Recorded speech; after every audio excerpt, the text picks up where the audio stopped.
Assalamualaikum warahmatullahi wabarakatuh. Alhamdulillah bisa kembali lagi di channel kita, yaitu di Kurdis Official. Karena kita sudah lama nggak upload di video di YouTube ini tentang pembelajaran masalah hukum tajwid, tetapi sudah banyak banget video yang sudah dibahas di hukum-hukum tajwid untuk membaca Al-Quran. Dan kali ini kita sudah ada di hataban kita semua, yaitu surat Al-Fatihah, di mana kita akan membahas yaitu tajwid yang ada di surat Al-Fatihah. Karena ini adalah salah satu rukun daripada sholat, maka ketika kita membaca surat Fatihah, diafdolkan untuk membaca surat dengan tajwid yang betul.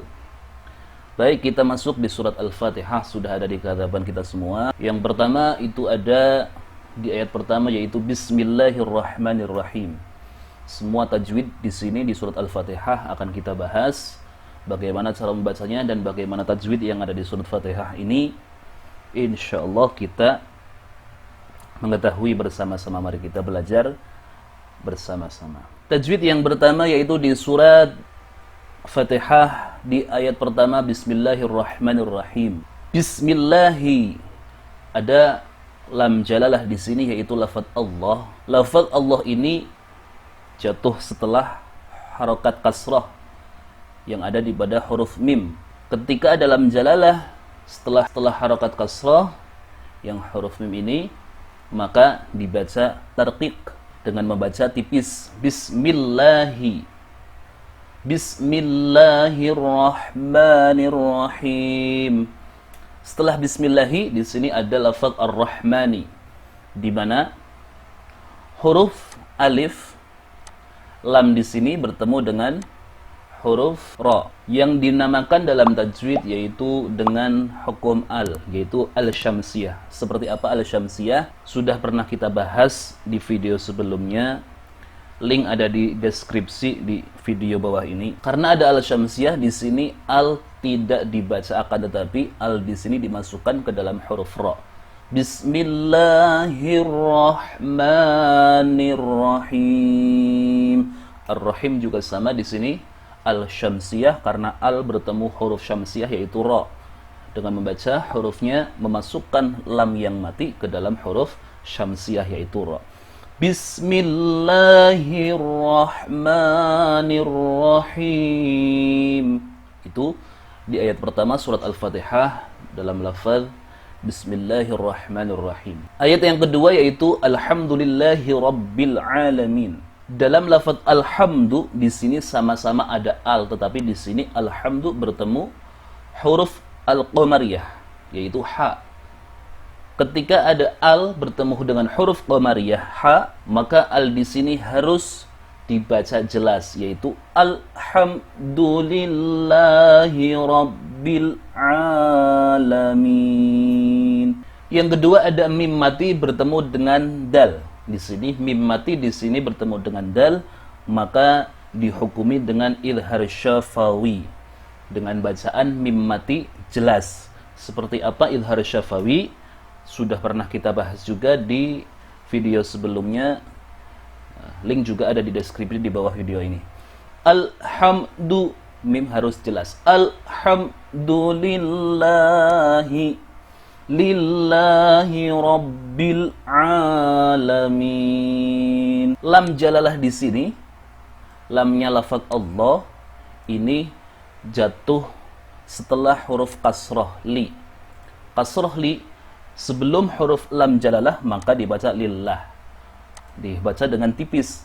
Alhamdulillahi. Itu ayat kedua, tajwid yang ketiga. Kemudian Rabbil alamin. Alamin di sini ini dibaca mad arid lis sukun. Kenapa? Karena ada huruf mad yaitu ya mati sebelumnya huruf kasrah dan dia jatuh sebelum waqaf.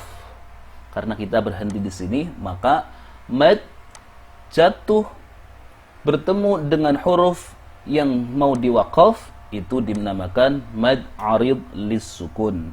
Jadi mad arid lis sukun ini huruf mad jatuh sebelum huruf yang diwaqaf yaitu nun di sini.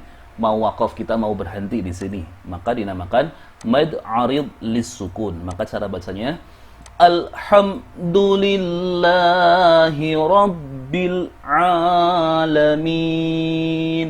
Kemudian di ayat yang ketiga yaitu ar-rahmanir rahim. Sama seperti bismillah, ar-rahim di sini juga ada mad bertemu huruf yang akan diwaqaf, yaitu sama-sama mad arid lis-sukun. Kemudian yang keempat yaitu maliki yaumiddin. Di sini ada mad asli atau mad tabi'i karena di sini berharokat fathah yang tegak. Dan setelah mad di sini tidak bertemu dengan hamzah, sukun, waqaf dan tasydid. Maka cara baca maliki di sini adalah dua harokat atau dua ketukan. Maliki yaumiddin. Kemudian yang kedua adalah ada wawu sukun yang jatuh setelah huruf ya. Ini dinamakan mad lin. Maka cara bacanya dibaca dua harokat. Maliki yaumiddin. Wawu ini dibaca dua harokat. Maliki yaumiddin. Yaumiddin, din di sini juga ada mad yaitu mad arid lisukun karena ada mad ya mati setelah harokat kasrah dan dia akan diwakafkan atau berhenti di sini.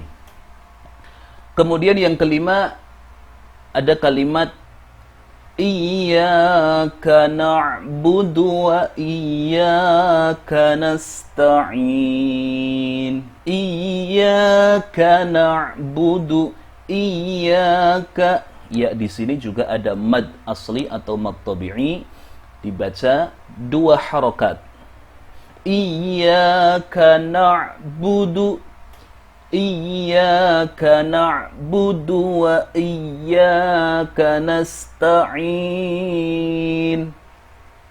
Iyyaka dan iyyaka kedua ini ada mad yaitu dengan panjang dua harokat, dan ain di sini nasta'in, ainnya adalah mad arid lisukun karena ada mad ya sebelumnya berharokat kasrah dan ya-nya mati dan bertemu dengan huruf yang akan diwakafkan atau diberhentikan. Maka cara baca ain di sini boleh dua harokat, tiga harokat atau sampai 6 harokat boleh karena di sini dihukumi mad arid lisukun.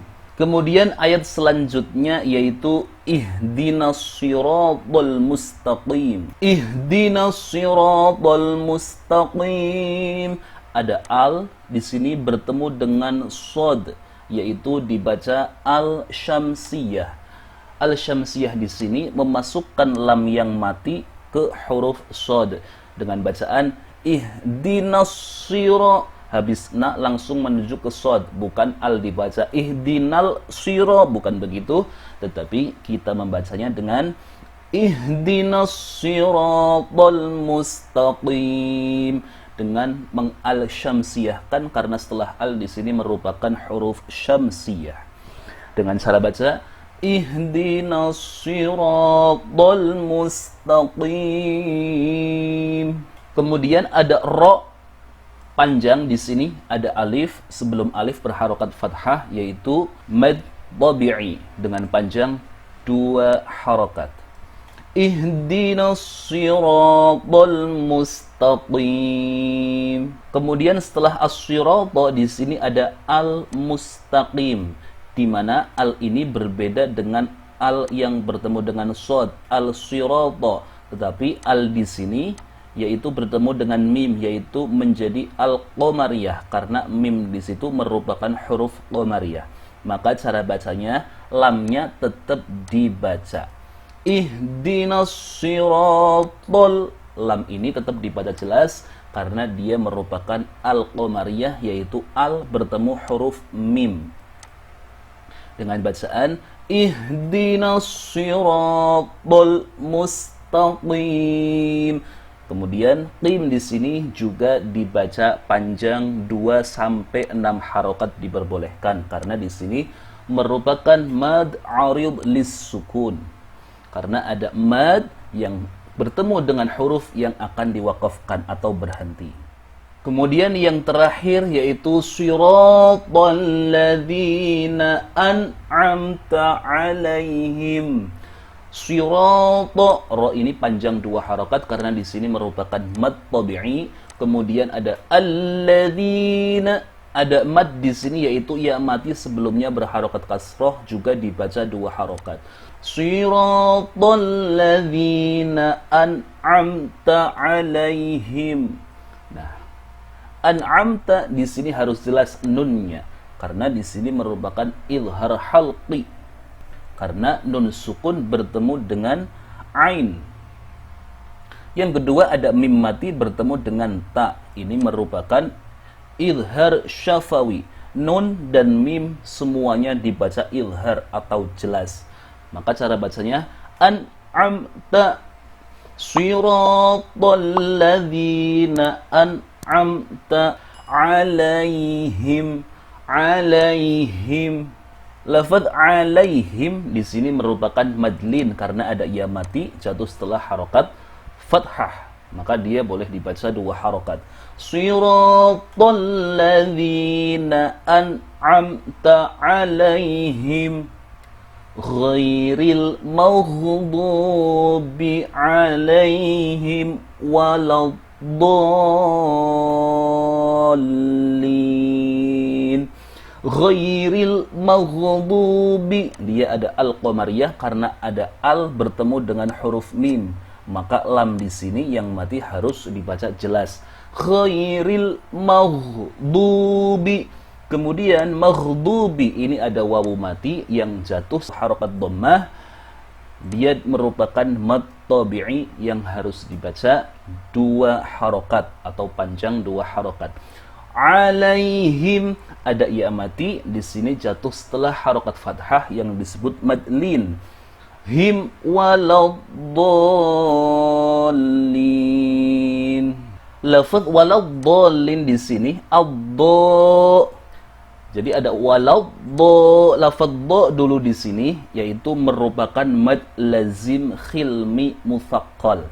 Karena dia ada huruf mad yang bertemu dengan huruf bertasydid dalam satu kata. Maka yang seperti ini waladdo di sini harus dipanjangkan menjadi panjang 6 harokat karena di sini merupakan mad lazim hilmi mutsaqqal.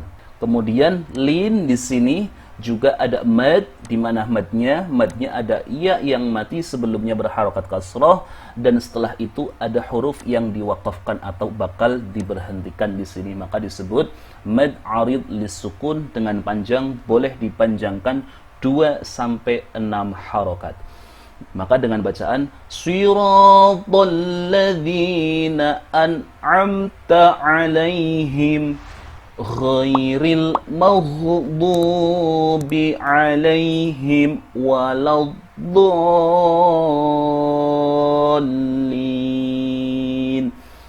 Itu semua adalah tajwid yang ada pada surat Al-Fatihah. Dan semua tajwid yang tadi disebutkan sudah pernah kita bahas di video sebelumnya. Yang belum menonton bisa dilihat di deskripsi di bawah video ini. Ada semua link yang ada di situ.